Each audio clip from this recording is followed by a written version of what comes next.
We're in the Herbert Lehman Center at Columbia University.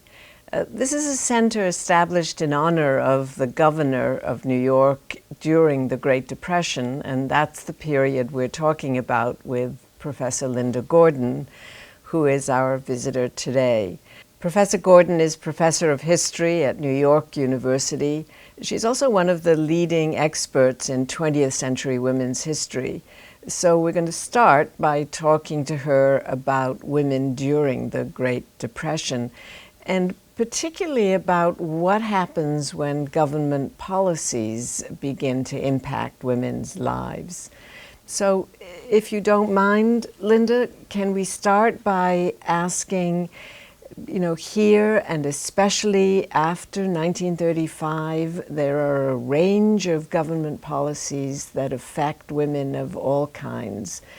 Can you talk about some of them to us and what differences they made in the lives of women? Sure, I'd be glad to. Government has often affected women, and sometimes indirectly. One of the things that was really different about the Great Depression is that it was a time when the federal government, as opposed to state and local governments, began moving into areas to help people. And some of those programs really helped women. Some of them actually discriminated against women. So we're talking about a very mixed bag. Give us some examples of programs that benefited and didn't benefit women. Well, there were two agencies actually within the federal government that were very much women-centered. One of them was called the U.S. Women's Bureau, but even before that, there was a 1912 creation, the U.S. Children's Bureau. And it's very important to understand that almost anything that's focused on children is fundamentally about women, because in those days, everyone assumed that children were the responsibility of women. And women cared very much about child welfare. And in fact, in general, whenever you've had child welfare, anything that helps the well-being of children, it has been women that pushed for it.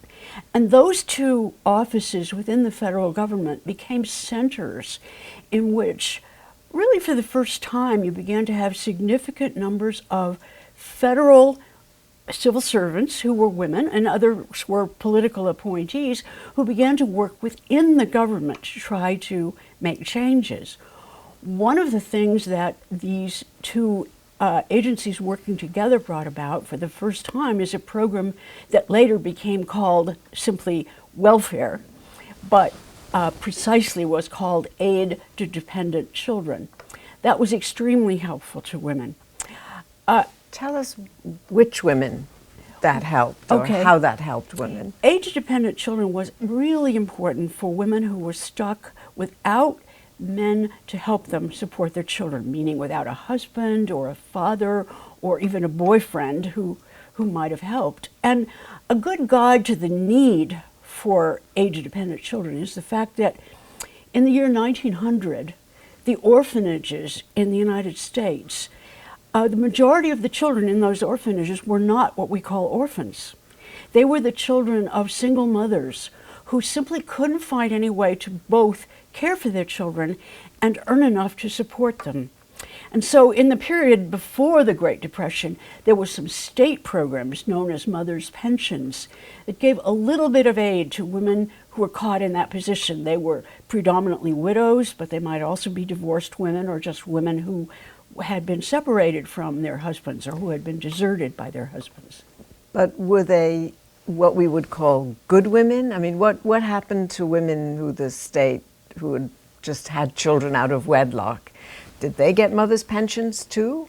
No, the state programs of mothers' pensions were both very, very moralistic and also very racially discriminatory.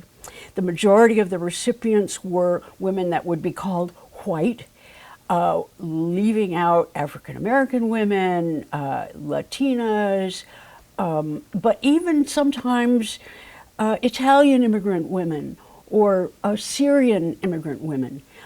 Furthermore, these mothers' pensions programs were just a drop in the bucket. They were very, very small in relation to the need one of the things that was only recently discovered when more census data was released is that already in the year 1900, somewhere between 9 and 10% of children in the United States already were dependent on single mothers. A lot of people really didn't understand that. They sort of assume that every child has a typical nuclear family with a husband and a wife, and that has never been the case, especially because many more men died young in those days from industrial accidents or industrial disease. That's an astonishing figure, that nearly 10% of children had single mothers raising them. So what happens in 1935 when ADC, Aid to Dependent Children, is created? The Great Depression, combined with the new sense of possibility created by the Franklin Roosevelt administration in the whole set of programs that we call the New Deal, showed these women who had jobs in the Children's Bureau, for example, that federal aid for the first time was going to be possible. And they lobbied very, very hard to create this program called Aid to Dependent Children. It was not perfect. The federal money had to be matched by money from the states, and if it wasn't matched, if the states were not willing to contribute, there would be no program in that state. Even that program was racially discriminatory because the determination of who was eligible was left to the states. So did that mean that for example, a black woman, even if she were eligible, might get less income, less money per week to live on than a white woman? That is true, but it is also true that in a state like Mississippi or Arkansas, most black women applicants were simply denied. How was that? Why was that? Because they found all sorts of ways to label them as ineligible.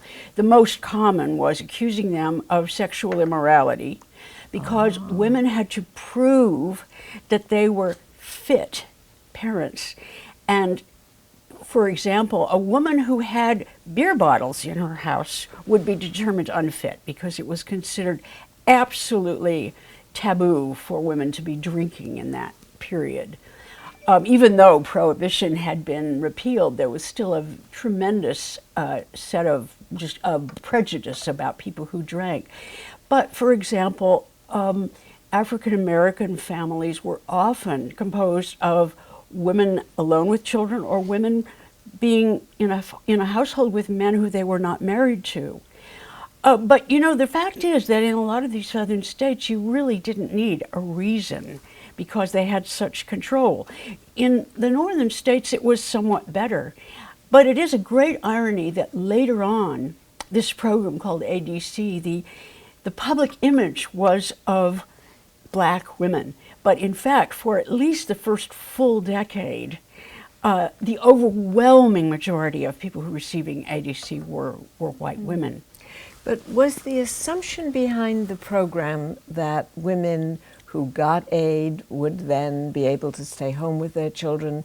I ask this question because we've been learning that the issue of vagrancy was quite different for black women and white women. Black women who didn't earn a wage were actually sometimes picked up for vagrancy in states, whereas white women were not expected to earn a wage, and so they were treated differently by the law. So after ADC came into effect, it was the assumption that black women should continue to earn wages and white women should not? Not at all, unfortunately. We've had for a very long time, and to some extent still do, have a double standard about how mothers are supposed to behave. At the time, and this continued the tradition of the mother's pensions, it was assumed that a mother should devote full time to staying home and taking care of her children. But in fact, although that was officially the standard, it was only really applied to so-called respectable white women. For example, in the southern states, even if a black woman was able to get named eligible for ADC, if there was a demand for people to work in the fields, her benefits would be ended and she required to go out and work. That was very, very common in the Southwest, where a lot of Mexican-American women were farm workers.